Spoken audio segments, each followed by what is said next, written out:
മിശിഹായിൽ പ്രിയമുള്ള സഹോദരി സഹോദരന്മാരെ, പ്രിയമക്കളെ, ഇന്നേ ദിവസം മർക്കോസ് അറിയിച്ച നമ്മുടെ കർത്താവ് ഈശോ മിശിഹായുടെ പരിശുദ്ധ സുവിശേഷം 7-ാം അധ്യായം 15-ാമത്തെ വാക്യം.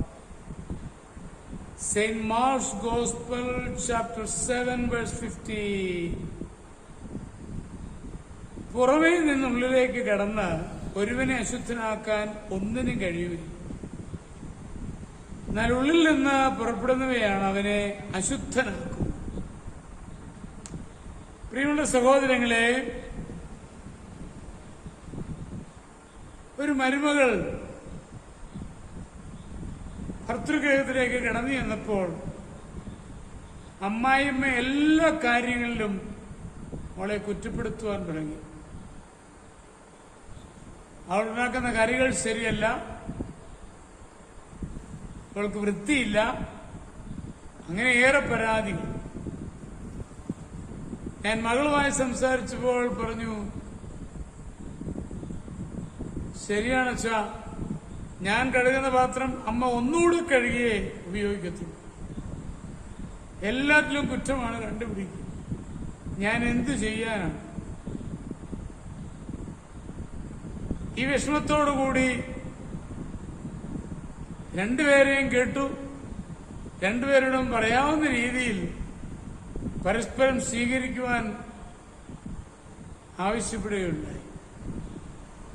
എന്നാൽ ഇവിടെ നാം കാണുന്നത് ഈശോയുടെ വചനം പറയുകയാണ്, പുറമേ നിന്നൊന്നിനും നമ്മളെ അശുദ്ധമാക്കാൻ കഴിയില്ല.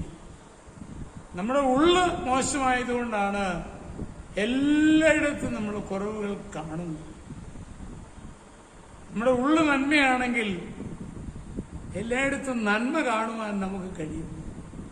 ഈ ലോകത്തിൽ എത്രയോ നന്മകളുണ്ട്, മനുഷ്യരിലൊക്കെ എത്രമാത്രം നന്മകളുണ്ട്. അത് കാണാതെ നിസ്സാര കുറവുകളുടെ പുറകെ നമ്മൾ പോവുകയാണ്. നമ്മൾ എത്ര മൗഢ്യമാണ് ചെയ്യുന്നത് എന്ന് മനസ്സിലാക്കുവാൻ നമുക്ക് കഴിയണം.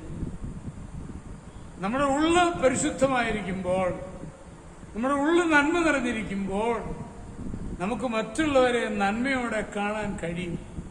അതാണ് ഈശോ ഇന്ന് ആവശ്യപ്പെടുന്നത്. അതിന് നമ്മുടെ അനുദിന ജീവിതത്തിലേക്ക് ഒന്ന് തിരിഞ്ഞു നോക്കാൻ, എന്റെ നന്മ മറ്റുള്ളവർക്ക് പങ്കുവെച്ചു കൊടുക്കുവാൻ കുടുംബത്തിലും സമൂഹത്തിലും എനിക്ക് കഴിയണം. അതിനുള്ള കൃപയ്ക്കായി ഈശോയോട് പ്രാർത്ഥിക്കാം. നമ്മുടെ കർത്താവ് ഈശോ മിശിഹായുടെ കൃപയും പിതാവായ ദൈവത്തിന്റെ സ്നേഹവും പരിശുദ്ധാത്മാവിന്റെ സഹവാസവും പരിശുദ്ധ അമ്മയുടെ മധ്യസ്ഥതയും നിങ്ങളെല്ലാവരോടും കൂടി ഉണ്ടായിരിക്കും, എപ്പോഴും എപ്പോഴും എന്നേക്കും. ആമേൻ.